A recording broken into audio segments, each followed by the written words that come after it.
Good morning বন্ধুরা, আমি মৌসুমি। আমার একটা নতুন ব্লগে আপনাদের স্বাগত জানাই। আমরা রয়েছি টাবোতে। সকালে ঘুম থেকে উঠে ফ্রেশ হয়ে ব্রেকফাস্ট করেই বেরিয়ে পড়েছি টাবো মনেস্ট্রি দেখতে যাব বলে। একটু দূরে টাবো মনেস্ট্রি, তবে পায়ে হেঁটে যাওয়া যাবে বলে আমরা সকালেই বেরিয়ে পড়েছি। হোটেলের বাইরে এসে সারি সারি আপেল গাছ দেখে আমি তো নিজের চোখে কিছুতেই বিশ্বাস করতে পারছি না। মনে হচ্ছে গাছ থেকে কিছু আপেল নিজেরা হাতে করেই ছিঁড়ে নিই।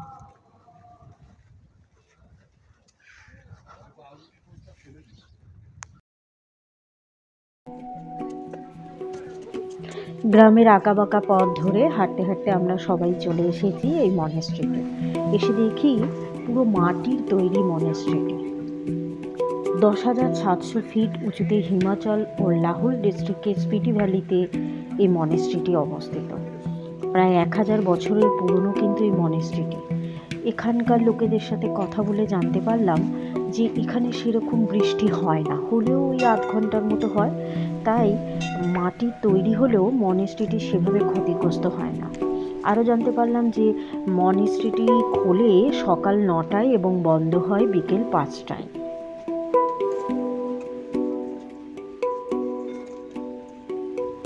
চারিদিকে পাহাড়, মাঝখানে 9টি টেম্পল নিয়ে তৈরি হয়েছে এই টাবো মনেস্ট্রি। কিন্তু 9টি টেম্পলেই সবাই ঢুকতে পারে না, কারণ সবগুলোর দরজা খোলা নেই। তাই যে কটার দরজা খোলা আছে আমরা সে কটাতেই প্রবেশ করতে পারবো। 9টি টেম্পলের মধ্যে একটি টেম্পলে বুদ্ধ মূর্তি রয়েছে। সেখানে কোনো ছবি তোলা যাবে না বলে আমরাও ছবি তুলতে পারবো না।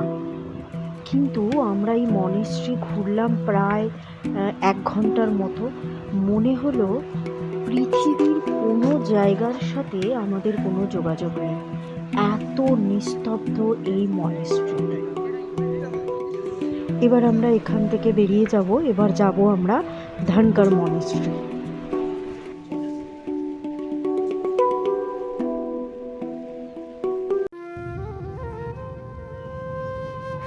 টাবো মনেস্ট্রি ঘুরে আবার আমরা গেলাম হোটেলে, কারণ সেখানে লাগেজ রাখা ছিল। লাগেজ নিয়ে আমরা আবার বেরিয়ে পড়লাম। এবার আমরা যাব ধনকর মনেস্ট্রি। তো রাস্তায় যেতে যেতে এত সুন্দর দৃশ্য, যতই আমি ভিডিও করি না কেন জানি না ভিডিওতে কতটা সুন্দর এই দৃশ্য দেখাতে পারবো সেটা আমি বুঝতে পারছি না। টাবো থেকে ধনকরের দূরত্ব 32 কিলোমিটার।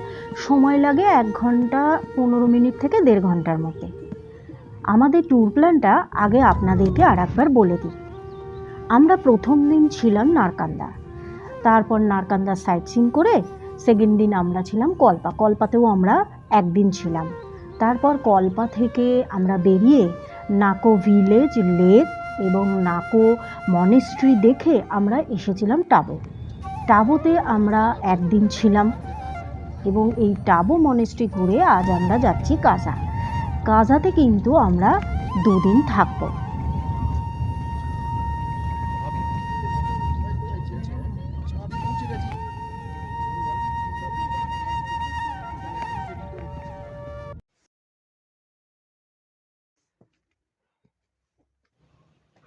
চলে এসেছি ধনকর মনেস্ট্রি।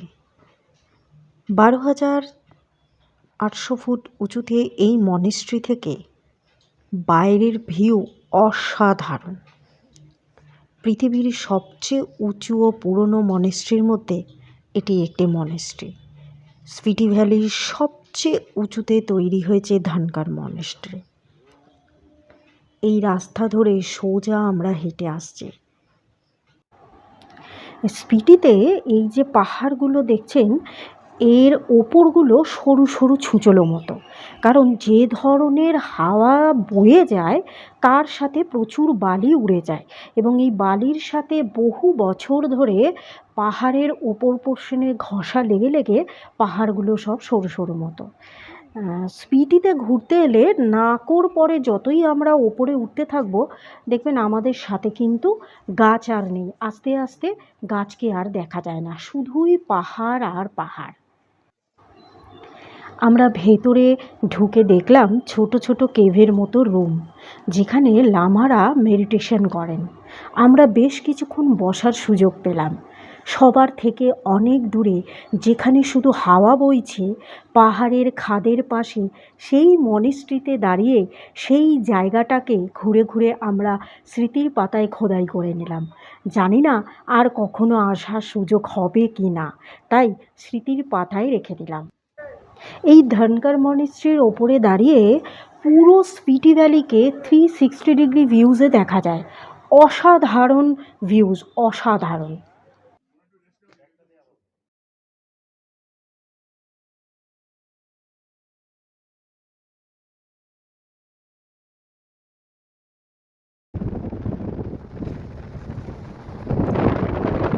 আমরা ধনকর মনিস্ট্রি ঘুরে বেরিয়ে পড়লাম এখন কাজা যাবে বলে।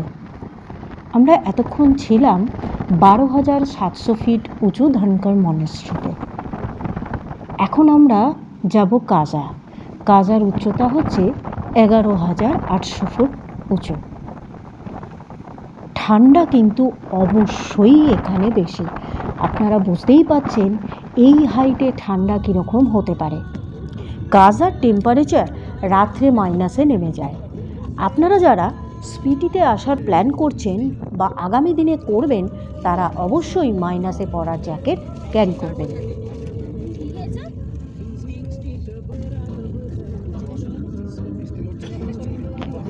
আগেই বলেছি, খাবের পর আমরা যত দূর যাব আমাদের সঙ্গী হবে স্পিটি নদী। তো স্পিটি নদী দেখতে দেখতে আমরা নিজেদের মধ্যে আলোচনা করছি যে আমাদের যদি একটু স্পিটি নদীতে নামতে পারতাম আমরা খুব ভালো হতো আমাদের। তো আমাদের ড্রাইভার দাদা হুকুমচান্দি আমাদের কথোপকথন শুনে বলল, চলুন তাহলে আপনাদের নদীর ধারে একবার নিয়ে যান। দূর থেকে আমরা দেখতে পাচ্ছি নদীর ধারে বেশ কিছু গাড়ি দাঁড়িয়ে আছে। তো আমরাও দেখছি গাড়িটা আমাদের ওই দিকেই ড্রাইভার দাদা নিয়ে যাচ্ছেন।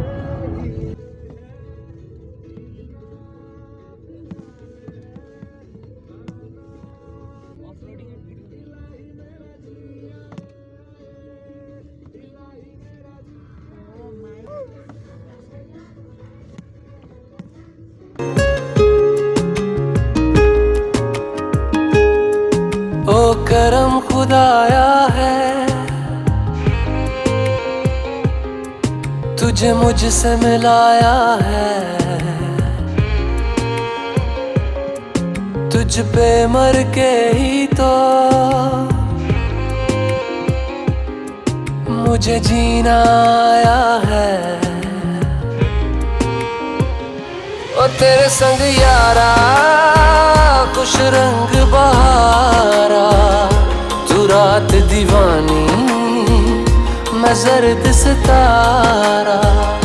ओ तेरे संग यारा खुश रंग बहारा, मैं तेरा हो जाऊं जो तू कर दे इशारा।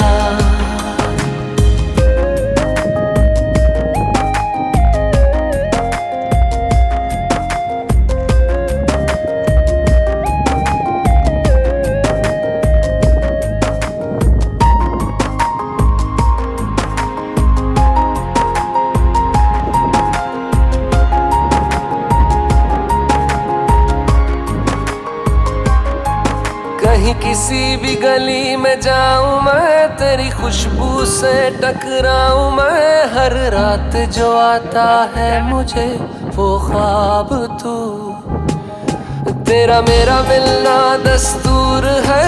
तेरे होने से मुझ में नूर है, मैं हूँ सोना सा एक आसमां महताब तू। ओ करम खुदाया है तुझे मैंने जो पाया है, तुझ पे मर के ही तो मुझे जीना आया है। ओ तेरे संग यारा खुश रंग बहारा, तू रात दीवानी मैं जर्द सितारा। ओ तेरे संग यारा खुश रंग बहारा। স্পিটি নদীতে নেবে প্রচুর মজা করে এইবার আমরা রওনা দিলাম কাজা যাব বলে। আমি আগেও বলেছি এই ট্যুরটা করতে হলে চণ্ডীগড় থেকে সিমলা হয়ে কল্পা টাবু হয়ে কাজা আসাটাই ভালো, কারণ এখানে অক্সিজেন লেভেলটা কিছুটা হলেও কম, তাই শ্বাসকষ্ট হওয়ার সম্ভাবনাটা একটু বেশিই থাকে।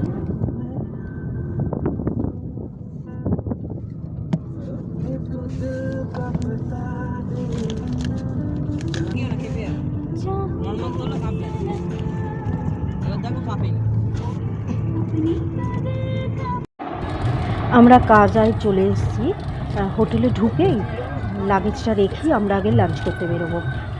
এই ট্যুরে যখন আপনারা বুকিং করবেন দেখবেন লাঞ্চ বাদ দিয়েই এরা বুকিং করে, কারণ সারাদিন কিন্তু ট্র্যাভেলেই চলে যায়, সেই জন্য লাঞ্চের কোনো ব্যবস্থা থাকে না, ব্রেকফাস্ট আর ডিনার নিয়েই বুকিং করে।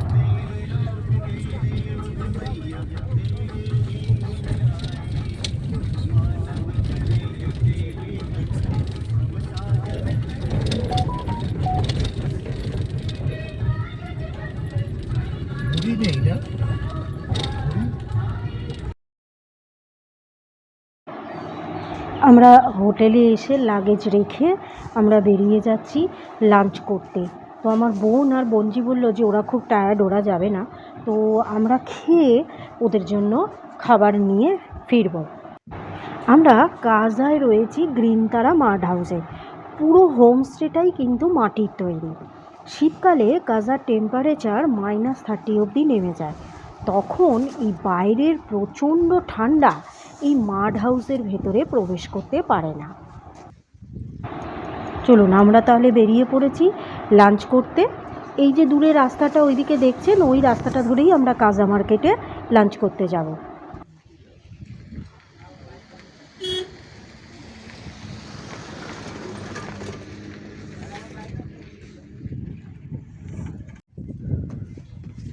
আমরা কাজায় এসেছি। কাজা এখন একটা রেস্টুরেন্টে এসেছি খেতে, হিমালয়ান ক্যাফে, তাদের দেখাই। বাইরে বসে খাবো বলে ভাবলাম, কিন্তু এত ঠান্ডা আর এত হাওয়া, আমরা কিছুতেই বাইরে বসতে পারলাম না। বসেও আবার উঠে পড়ছি, কারণ এই ঠান্ডায় বসে খাওয়া সম্ভব না, ঠান্ডা লেগে যাবে।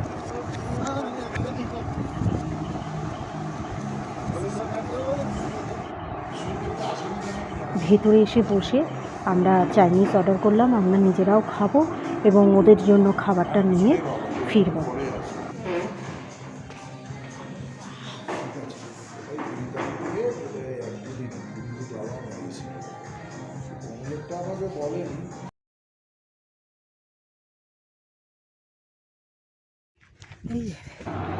খাবার নিয়ে ওদের জন্য ফিরছি, হোটেলে যাব। তো এই রাস্তাটা হচ্ছে কাজা মার্কেট যাওয়ার রাস্তা, তো আমরা কাজা মার্কেটেই খেতে গেছিলাম। ওই যে সোজাসুজি দেখছেন ওটা হচ্ছে আমাদের হোটেল, এবং তার বাইরের ভিউটা দেখুন, পুরো ঝড় হচ্ছে, দেখুন বাইরের ভিউটা। আমরা হাঁটতে হাঁটতে আবার হোটেলের দিকে যাচ্ছি। একদমই ইচ্ছে করছে না হোটেলে যেতে, কারণ এত ফাঁকা জায়গা, মনে হচ্ছে এইখানেই সারাক্ষণ থেকে যাই, কিন্তু আমরা তো খুব টায়ার্ড, আমাদের তাই একটু রেস্ট নিতেই হবে। এত সুন্দর জায়গা, এত নিস্তব্ধতা, আমি চেষ্টা করছি ক্যামেরাবন্দি করে আপনাদেরকে দেখাতে।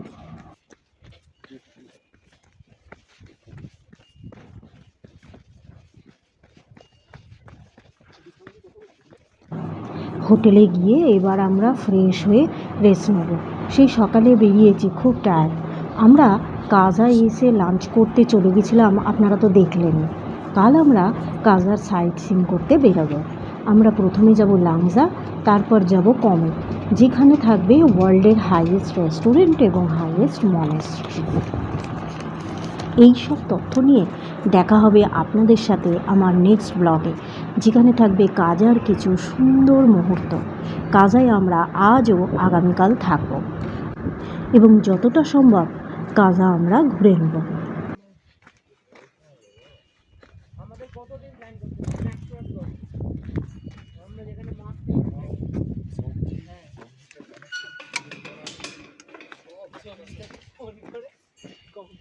থ্যাংক ইউ বলতে